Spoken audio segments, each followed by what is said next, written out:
మన ఊటీ న్యూస్కి స్వాగతం.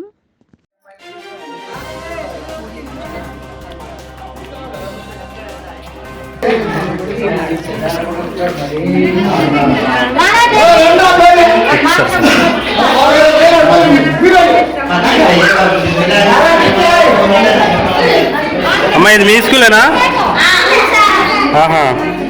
మీరు ఎంతమంది పిల్లలు ఉంటారు? 35? 32. మీ టీచర్ వచ్చారా కొత్తగా?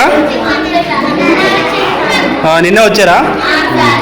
మీ టీచర్ వచ్చారు కానీ స్కూల్ బాగాలేదా? ఆ రేకులు ఎప్పటి నుంచి పోయింది? అప్పటి నుంచే లేదా? అవునవును. అయితే మీకు బాత్రూమ్స్ ఉన్నాయా? బాత్రూమ్ పడిపోయిందా మొత్తము? అంటే ఇన్ని రోజులు బట్టి మీకు ఎవరు టీచర్ లేరే? ఇన్ని రోజులు ఎవరు టీచర్ లేరా? ఇప్పుడు నిన్న వచ్చారు టీచర్.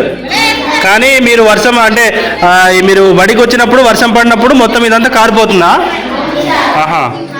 వెనకాల రేకులు కూడా మొత్తం పడిపోయింది.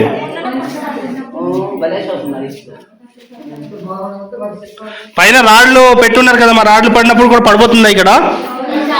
లోపల ఇక్కడ పడిపోతుందా రాళ్ళు కూడా? మరి మీకు ఎవరు అధికారులు వచ్చి స్కూల్ బాగా చేస్తామని చెప్పలేదమ్మా?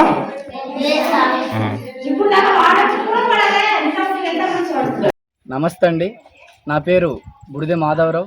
నేను అల్లూరు జిల్లా గిరిజన విద్యార్థి సంఘం జిల్లా కార్యదర్శి.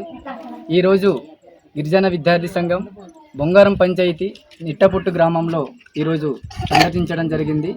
ఈరోజు నిట్టపుట్టులో చూసుకున్నట్లయితే పాఠశాల అనేది చాలా అధ్వానంగా ఉంది. కనీసం ఇది ఒక గొడ్లు సాల అయినా సరే బాగుంటుంది, అలాంటి పరిస్థితుల్లో పాఠశాల అనేది ఉందండి. ఇది సుమారు పాఠశాల స్థాపించి ఈనాటికి 20 సంవత్సరాలు కావస్తున్నా ఇప్పటికీ పాఠశాల అనేది చాలా అధ్వానంగా ఉంది. చూసుకున్నట్లయితే పాఠశాల అనేది రేకులు అది పూర్తిగా శిథిలం అయిపోయి వర్షాకాలం అయితే పూర్తిగా వర్షం కింద పడుతూ ఉంటుందండి. పిల్లలు చదువు కూడా వర్షం నీటిలోనే కింద స్కూల్ పాటలు నేర్చుకునే పరిస్థితి ఉంది. కాబట్టి సంబంధిత అధికారులు ఇప్పటిదాకా ఎందుకని ఇక్కడ స్పందించలేదు? కనీసం పాఠశాలకు వచ్చి సందర్శించి ఈ యొక్క పాఠశాల ఎలా ఉంది ఏంటనేది కూడా మండలంలో ఉన్నటువంటి అధికారులు స్పందించకపోవడం అనేది చాలా బాధాకరం.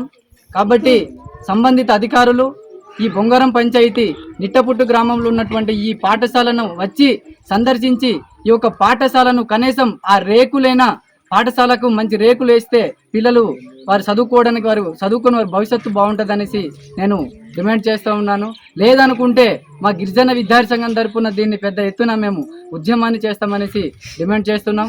అదేవిధంగా ఇప్పటిదాకా అంటే పాఠశాల అనేది ప్రారంభించి 20 సంవత్సరాలు అయినప్పటికీ కూడా ఇప్పుడు దాకా పాఠశాలను ఇదే ఆ స్థితిలో ఉండడం అనేది ఇది చాలా బాధాకరం అండి.